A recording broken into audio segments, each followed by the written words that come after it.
Utuko wa muthenya wa Jumaine kiharo-ini kinene kia ndege kia Jomo Kenyatta niguo gikundi gia keri kia maabithaa a borithi aria matumitwo guteithia kuiga thayu bururi-ini wa Haiti makinyite makuwitwo ni ndege ya Kenya Airways.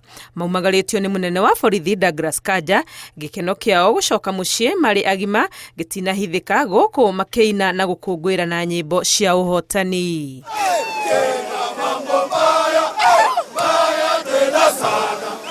Utungata wao wa ucamba wira-ini uyu ni ugathiriirio na njira nene ni gukorwo hamwe na guteithia gucokia thayu Haiti no maheithitie bururi wa Kenya gitio kia mwanya maitho-ini ma mabururi.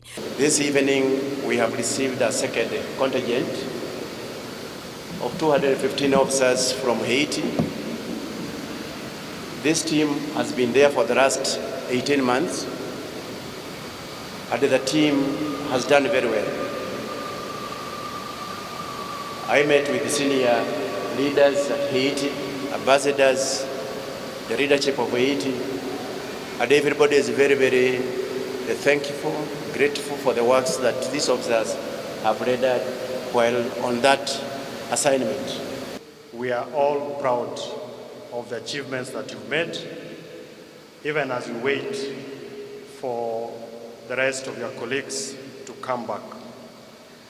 And therefore, on behalf of the government and the ministry and the people of Kenya, I want to thank you for answering to that call and for serving with courage and professionalism. Our national police is better for your service in Haiti. But we have also received a lot of gratitude from the Haitian people, from the Haitian leadership, from the leadership in Latin America and from around the world. You have made us very, very proud.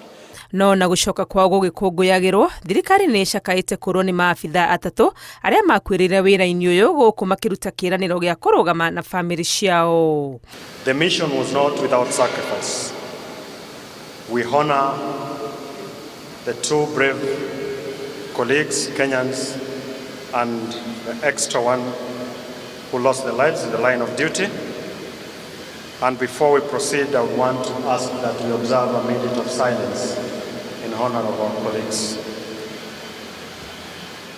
And to the families who lost their loved ones, please know that the government of Kenya and this administration will continue to stand with you.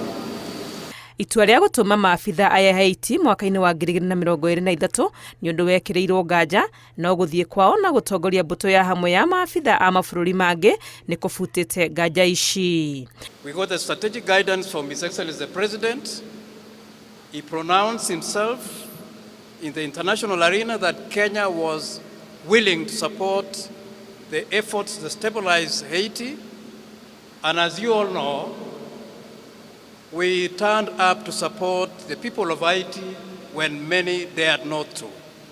And it is because of the bravery of you officers who are assembled here that our country has earned lots of accolades